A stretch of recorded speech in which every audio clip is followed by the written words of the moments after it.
If we were to have a mission in the game space, it's that we want to bring the player to make them a participant in the narrative. By bringing this character, Elizabeth, into the game, by having her with you pretty much for almost the entire game, we knew that if we didn't get her right, the game wouldn't be right. And she really is the emotional center of the game. This character, Elizabeth, she comes from a pretty dark place. But she's also got an incredible amount of enthusiasm for life. And when we found Courtney, I think we found somebody who could do both. I don't dance. Come on, let's go. Why? What could be better than this? It's so complex. I mean, you're talking about really trying to bring forth all the complexities of human nature that impact us because you're having to use only your voice to convey your entire, the character and what you're trying to portray. You have to put your entire body into it. So there are times when I'm doing voiceover work and I'm literally drenched in sweat because my body is working so hard. Hey! Knock it off! Stop it! Will you stop it? Not here to hurt you. Who are you? My name is DeWitt.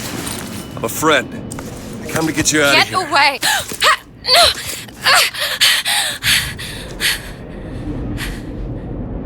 Are you real?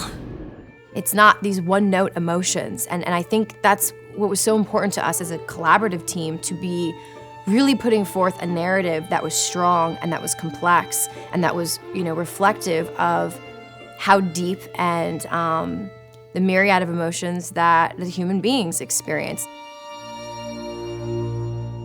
She really had a sense of telling a story and having a conversation with no words. If you're watching a silent film, you understand what's going on and you don't need words. We saw her and Sean's like, by the way, this is the girl. I'm like, oh yeah, that's the girl, absolutely. I had to really rely on my imagination and rely on what I was being told by, the director.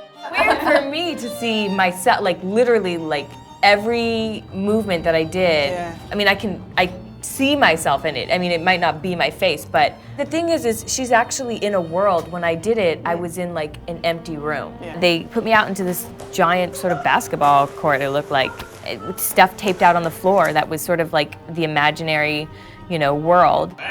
She had to do a lot of physical things that I probably wouldn't do in my everyday life, kicking some butt and, with a bat and beating the hell out of something.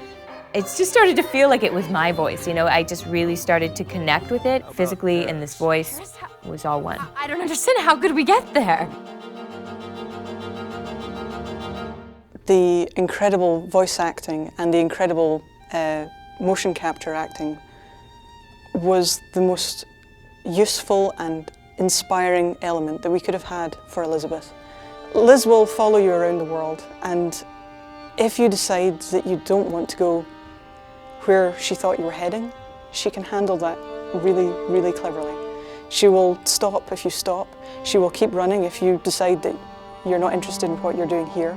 She will be by your side no matter what you end up doing. The moment you come up against a character who's just sort of standing there, or behaves robotically, or behaves in a way that is so alien to what you'd expect out of a human being, you just shut them off.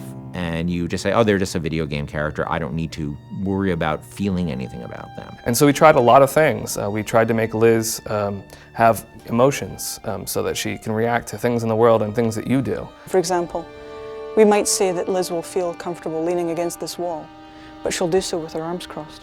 And she'll do so with her back slightly turned towards you. And that difference of just a few degrees is enough to make the player feel that they're really in the doghouse. You're going to see her all over the place. You're going to see her on giant billboards in, New York and LA, and you're going to see her on TV ads.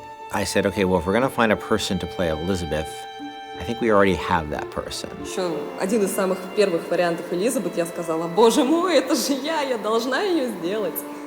В один прекрасный день мне пришло сообщение на Facebook от Кена Левина о том, что у них есть ко мне предложение, от которого я не смогу отказаться, просьба связаться по электронной почте. И, соответственно, вокруг меня все суетились, чего-то хотели, потом сказали, так, все, начинаем работать, посадили меня на стул, сказали просто сиди, смотри прямо в одну точку. И опять начали вокруг меня бегать, снимая с меня скан лица. Я думаю, ну ладно, что, окей, хорошо. Я с этим справлюсь, а потом меня вдруг начали мучить, говорить, смейся, плачь, делай одухотворенное лицо, делай удивленное лицо. And all of a sudden we found this great character who existed in the space between the real world and the world of BioShock Infinite. There was a moment where we had people coming up to us and saying, Liz is awesome. I have a story to tell you about. And it was, everybody had their own unique stories because she was just doing systemic things. They could do the same thing twice. I actually get people telling me things that there's no way I could know about. Like, say there's one of the combats kicking off and they're having this incredible moment where they're running around the place and smashing someone in the face and blowing someone else up with a shotgun, and they've suddenly, a huge big boss man comes up and they just go click. Oh no.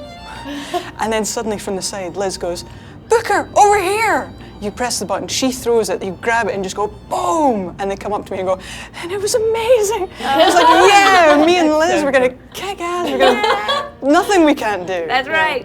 Even if we just break that barrier sometimes, where people feel she's a friend or somebody going through this experience with them, then that would be very exciting for me. I really hope people fall in love with her. I fell in love with her. I forget she's not a real person sometimes, and I know Courtney really well, and I forget sometimes that that's Courtney's voice, and that's Heather's motion, and that's the team's other work, and she becomes a real person to me many times. And I think the reason we call her Liz internally is because she became a real person to us in a lot of ways. Elizabeth has been locked in her tower for however many years it was, and now instead she's going to be released from her secondary tower, which is our studio, and let loose in the world for real. And that's just an incredible feeling